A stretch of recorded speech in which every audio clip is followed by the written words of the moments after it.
So eto na nga po mga idol, Creamline Cool Smashers nakapag-set na ng panibagong starting 6 lineup sa magiging unang laban nila ngayong January 21. And bago yan kaibigan, wag po munang kakalimutan mag-like and subscribe. Maraming salamat po. Well mga kaibigan, alam ko isa ka sa mga CCS fans na nag-aabang po sa panibagong sistema ng Creamline Cool Smashers. Doon nakita naman natin napaka-solid pa rin ang starting 6 lineup ng Creamline Cool Smashers, pero sa magiging unang laban nila, ayun nga po nalalapit na Martes kontra sa kupunan ng Capital One, hindi po nila ito pwedeng balewalain. So nakita naman natin nagkaroon din ng talagang matinding problema ang CCS nung pinabayaan nilang nakakalaban nila ang Capital One, tapos puro bench player or bara-barang lineup ang kanilang ginamit. So naghabol ang Creamline nung last na naging laban o nakaharap nila ang Capital One dahil muntik pang matalo ang Creamline mga kaibigan.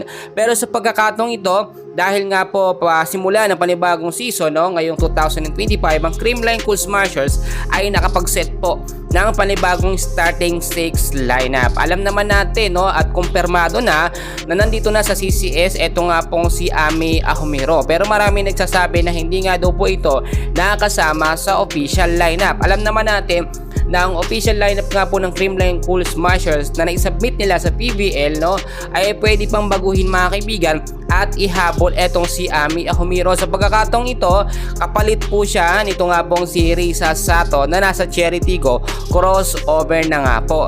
But syempre alam natin solid pa rin ang Gemma Galanza, Liza Valdez, Tots, Carlos at ito nga pong si Pangs Panaga. Yan yung madalas na ginagamit ni Coach Sherm Meneses sa starters po niya Pero mangyayari mga kaibigan, mabibigyan po ng pagkakataon or opportunity ang mga bench player po ng Creamline. Kasama na dyan ang kapatid ni Gemma na si Mape Galanza mga kaibigan. Yung ibang mga player which is normally nagagamit naman, wala naman talagang tapon sa Creamline Cool Smasher. Kinakailangan lang talaga mga CCS player, yung mga bench player, exposure na maipakita yung kanilang tunay na galing nga po mga kaibigan.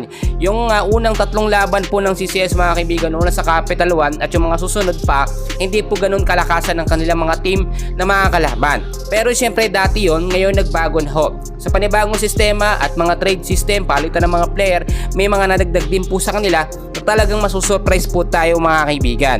So para sa akin mga kaibigan, ang ginagawa ng CCS na pagka-practice ngayon ay talagang matindi. Ibinibigay po nila yung kanilang best. At napakagandang balita din dahil nga po si Liza Valdez ay mas magagamit at mas mabibigyan ng playing time dahil ngayon mga kaibigan, wala na tayong masasabi pa kay Liza Valdez mga kaibigan.